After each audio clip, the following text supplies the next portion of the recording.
अस्सलामु अलैकुम नाज़रीन, आज हम आपके रूबरू हो रहे हैं एक अहम तरीन चीज़ को लेकर, और वो है वक्त।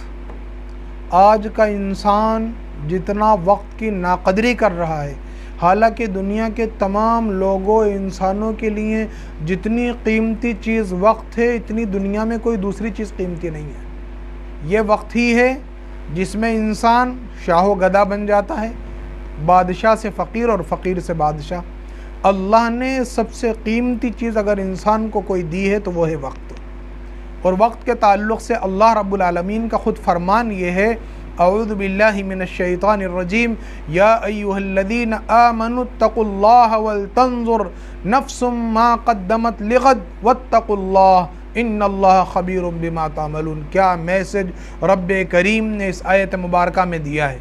अल्लाह ने फरमाया, या अय्युहल्लज़ीना आमनुत्तक़ुल्लाह, ए ईमान वालो, अल्लाह से डरो। डरो इस वक्त में। अगर अल्लाह तुम्हें वक्त नहीं देता, तुम्हारे पास ज़िंदगी जीने को वक्त ही नहीं होता तो क्या कर लेते। मिसाल उसकी ऐसी है जैसे आज बहुत से लोग कब्रिस्तान में हैं, उनके पास वक्त नहीं है, वो क्या कर रहे हैं। हर इंसान आखिरत के मामला तो छोड़ दे, दुनिया के काम भी वो नहीं कर पा रहे। वो भी सोचते थे बहुत सी बिल्डिंग बना ले, नहीं बना पा रहे, इसलिए कि उनके पास वक्त नहीं रहा। और कुछ काम करना चाहते, कोई इंसान बहुत अच्छी किसी औरत से शादी करना चाहता जो उसे भाई, तो उसको भी वक्त चाहिए। वक्त नहीं तो वो भी कुछ नहीं कर सकता। तो अल्लाह ने ये फरमाया कि फलयंजुर नफ्सुन मा क़द्दमत लिग़द, हर जान को चाहिए वो गौर करे और देखे कि उसने कल के लिए क्या किया है। आज पूरी दुनिया इस चक्कर में लगी है कि कल के लिए कुछ बचा के रखे। काम करने वालों से पूछो, अरे भाई थोड़ा बहुत पैसा तो बच के रहना चाहिए, पता नहीं कल हालात कैसे हों, पता नहीं कल का मौका कैसा गुजरे। तो मेरे अजीज़ों, ये कल जो है ना, अल्लाह ने इस कल को दुनिया में बता दिया, यहाँ भी तुम्हें आना है, तुम्हारा कल होना है।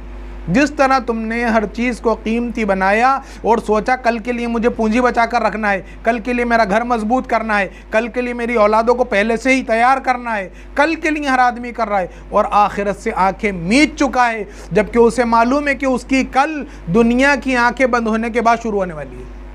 उसका वक्त दुनिया का वक्त जाने के बाद शुरू होने वाला है।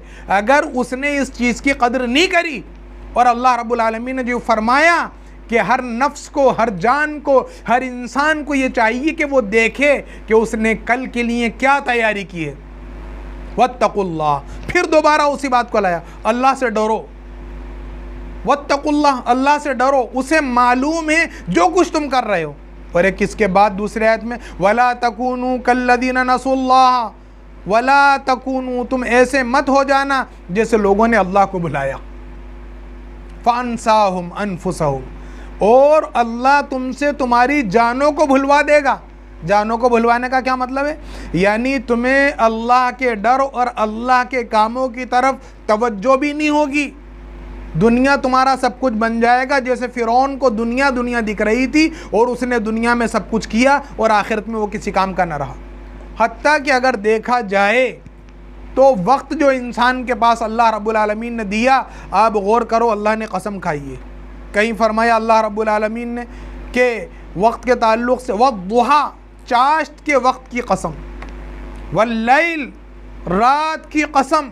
ये रात एक वक्त है जिसमें इंसान अपना आराम करके सो के, और जब ज़िंदगी गुजारता है तो उसमें चुस्ती आ जाती है, और चुस्ती आने के बाद फिर कामकाज ऐसे करता है कि आज मैं इतनी कमाई कर लूँगा।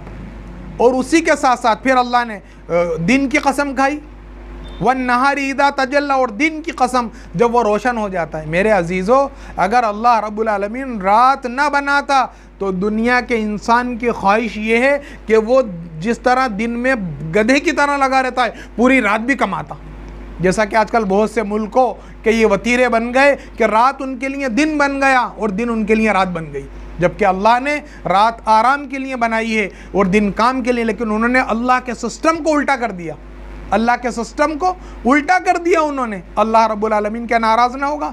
रात आराम के लिए थी, 2-2 बजे तक जग रहे हैं, फिर सुबह अल्लाह का हुक्म तोड़कर सुबह जो है अल्लाह की नाफरमानी की और अल्लाह के हुक्मों को छोड़ा। तो अल्लाह रब्बुल आलमीन ने दुनिया तो दे दी जिस तरह फ़िरौन को दी थी, लेकिन आखिरत तबाह हो गई। आखिरत तबाह हो गई। ईमान वाले के लिए ज़रूरी है कि वो अपनी आखिरत की फ़िक्र करे। अगर इस वक्त में उसने आखिरत की फ़िक्र नहीं करी तो याद रखें फिर उसके लिए रोने के सिवा कुछ नहीं है।